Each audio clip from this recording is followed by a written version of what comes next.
Hey guys, so here's going to be the next section. I know some of you have already watched the first two sections, so we're going to finish up um, chapter 4 on human population and our population ecology. So we're going to try to cover all the rest of it from pages 96 to page 103, which will be the reading this week, and I may not get through all pages in this one video.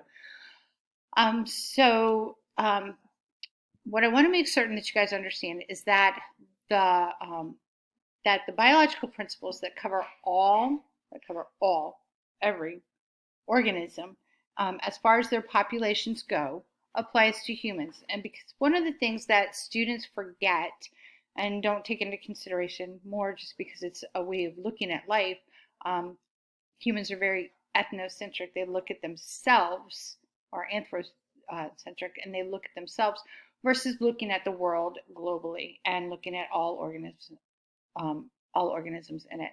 So every principle that applies to populations of mice and cats and dogs and rats and fish and insects and mosquitoes and lightning bugs apply to humans as well, because we fall under kingdom Animalia. So therefore, we're an animal as well. So one of the things we need to make sure we look at is that we look at these principles as they are intended um, across the board for all organisms.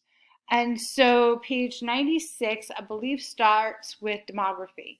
And demography is the study of human population. So it's specifically towards the humans and their immigration, their births, their deaths, their movements, their distributions, um, their size, their density, their culture, and what all happens in that. So demography is the big, huge look at a specific population or group. Um, and so if you look at the graph on page 96, it's a great overall picture of the growth that happened amongst humans in specific. And so if you look at humanoids, dude, wrong. If you look at humans way back at the beginning and you look at this line of growth of populations, it's very steady until we start to hit the AD time period. And once we start to hit that, we start seeing these spikes. And once again, we start seeing these growths. And so there's a couple of reasons for it, and we'll talk about some of that through this reading. Um, so I want you to pause for just a quick second. Pause the video. I'm not going to know, but pause it anyway. Why do you think, what are some of the reasons you think that this growth happened right here? And then what happened here to cause this growth rate to change? All right, so just pause it, look at it, check it out, write it down in your notes, and consider it for just a minute. All right, so if you happen to have paused it, please, you're going to look and think that, like, right here, medical technology, right? Um, we started to domesticate. We started to stay in one place. We started to build shelters. We started to live in homes. We started to use sanitation processes. We started to be more careful about what we ate. And so that growth really spiked once we did that. And then comes technology and all these life-saving measures. And so we're less affected by all of those biotic factors that are really those that weather and culture and things that are happening down here. So um, yeah, if you happen to write any of those down, great, good for you. If not, I hope that that starts to show you some of the reasons why. All right. And so one of the things is that, remember I told you that there's this carrying capacity, and we don't have it marked up here, but it's somewhere up in this line, right? And that's the carrying capacity of humans on Earth. And so a lot of people tend to think that these things that we've done have really changed the carrying capacity of humans, or of the Earth on humans. And so then we're going to look at page 97. If you have any questions, don't forget, message me, ask. All right. Shoot me an email, whatever, text me. We're good. I'll answer, or I'll try to answer it. And then so this graph on page 97 really talks about the increase. It's looking at the increase. But if we look at this, it's not going up, right? We had this spike in the 60s, and in the 50s. This is post World War II. The soldiers come home. They have a decent pension. They have some money. They're all happy.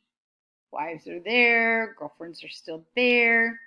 And boom. Yep. All of us baby boomers. Yep. There we go. Right? And then slowly we start to see this decline. And there's a couple of reasons for that. And you can pause again. Not that you will. I know you all too well. But why do you think we started to see this pause, this decrease in population growth, right? Population growth, not populations, but those births and those immigrations and decreased deaths and decreased immigrations, right? So why do we think that started to happen here? And there's a couple of reasons. So we've got the Vietnam War. We've got an oil shortage. We have a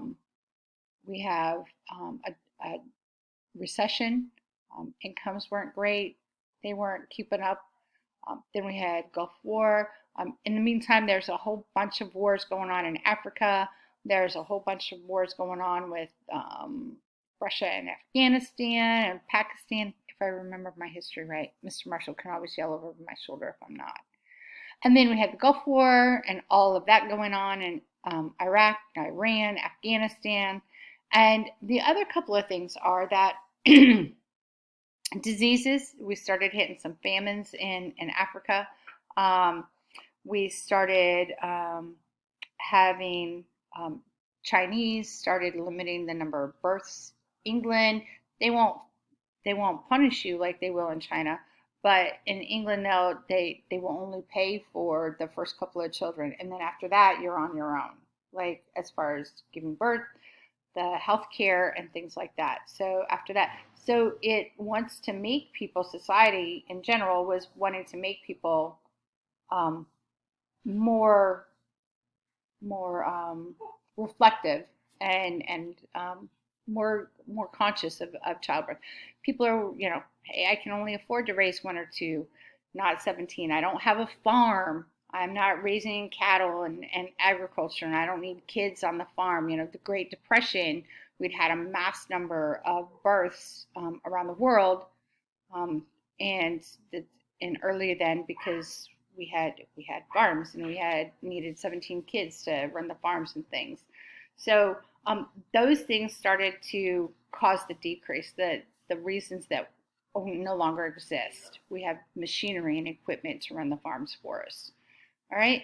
And so then on page 98, and apparently if I'm going to keep these to 10 minutes, we're not going to get all the way through. Sorry. You know me, I talk too long. So on page 98, they talk about trends in population growth, and it's mostly discussed on page 97. But what really isn't mentioned is about the areas where there's an increase and areas where there's decreased population growth. And so some of those areas where we would have increased population growth is those third world countries, those less industrialized countries, those underdeveloped countries, because they're still needing massive amounts of offspring because they're warring, they don't have good sanitation, they got lots of disease. And so if only 1 in every 10 children are making it to adulthood to reproduce, and as I've said a whole bunch of times, your fitness is if you can reproduce and your offspring can reproduce, then your genes are in the gene pool. That's what every body wants to do. It's not that you go out and think that, it's just that that's what you want to do. And so if you have high war, high disease, and only 1 out of every 10 children are surviving to adulthood, then you're going to have 10 or 11 kids because you want to make sure those kids get to adulthood. The other places, if you look at the more civilized or industrialized countries, they don't need that. They have health care, they have houses, they have less disease, they have more food, and that kind of stuff. So therefore, they only need 1 or 2 kids. And so I'm going to pause it here because I'm now over my 10 minutes. And I want to really try to keep to that because I don't want to get you too bored. And I'm going to start another one that'll be really, really short to get through the rest of this.